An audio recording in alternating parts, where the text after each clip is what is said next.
ಅಂದರೆ ಹೆಚ್ಚು ಪಾರದರ್ಶಕವಾಗಿ ಈ ಒಂದು ಕೆಲಸವನ್ನು ಮಾಡಲಿಕ್ಕೆ SIT ಅವ್ರಿಗಿಂತ ನಾವು ಏನೂ ಮಾತಾಡಲಿಕ್ಕೆ ಸಾಧ್ಯ ಇಲ್ಲ. ಬಟ್ ಕೆಲವು ಜನ ಮಾತ್ರ ಇನ್ನೂ ಪೂರ್ಣ ಭರವಸೆಯಿಂದ ಕಳ್ಕೊಂಡಿಲ್ಲ. ಇನ್ನೂ ಅವ್ರ ಭರವಸೆ ಹೆಚ್ಚಾಗಲಿಕ್ಕೆ ಕೆಲವೊಂದು ಜನರದ್ದು.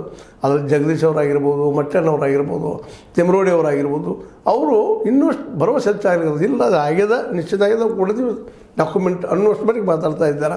ಅವ್ರು ತಮ್ಮದೇ ಅಂತ ಒಂದು ವಿಡಿಯೋಗಳು ಮಾಡಿ ಬಿಡ್ತಾ ಇದ್ದಾರೆ.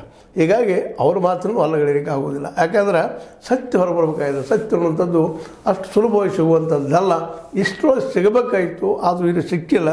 13 ಜಾಗದಲ್ಲಿ ಏನೋ ಸಿಗ್ತಾವೆ ಅನ್ನೋಂಥ ಭಾಳ ಭರವಸೆ ಇತ್ತು. ಆ ದಿಶೆಯಲ್ಲಿ ಸಾಕಷ್ಟು ಡೆವಲಪ್ಮೆಂಟ್ಗಳು ಆಗಿದ್ದು. ಆದರೆ ಇಲ್ಲಿ ಏನೂ ಇಲ್ಲ ಅನ್ನುವಂಥದ್ದು ಬಂದಾಗ ಸಹಜವಾಗಿ ಯಾರಿಗಾದ್ರೂ ನಿರಾಶೆ ಆಗ್ತದೆ. ಹಂಗೆ ಇಲ್ಲಿ ಇದ್ರ ಹಿಂದಿದ್ದಂಥವ್ರಿಗೆಲ್ಲರೂ ನಿರಾಶೆ ಆಗ್ಯದ.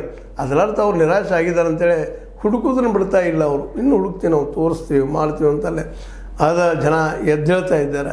ಅಲ್ಲಿ ಅನ್ಯಾಯಕ್ಕೊಳದಂಥ ಜನನೂ ಈಗ ತಮ್ಮ ಬಾಯನ್ನು ಬಿಡ್ತಾ ಇದ್ದಾರೆ. ಅವ್ರ ಧೈರ್ಯ ಬಂದದ್ದು ಇವತ್ತಿಲ್ಲಪ್ಪ, SIT ಇದೆ ನಮ್ಮ ಹಿಂದೆ, ಸರ್ಕಾರ ನಮ್ಮ ಹಿಂದೆ, ನಾವು ಸತ್ಯ ಹೇಳ್ತೀವಿ ಅಂತೇಳಿ. ಹೀಗಾಗಿ ಅದರರ್ಥ ಅವ್ರು ಸುಳ್ಳು ಹೇಳ್ತಾ ಇದ್ದಾರೆ ಅಂತ ಹೇಳ್ತಾ ಇಲ್ಲ.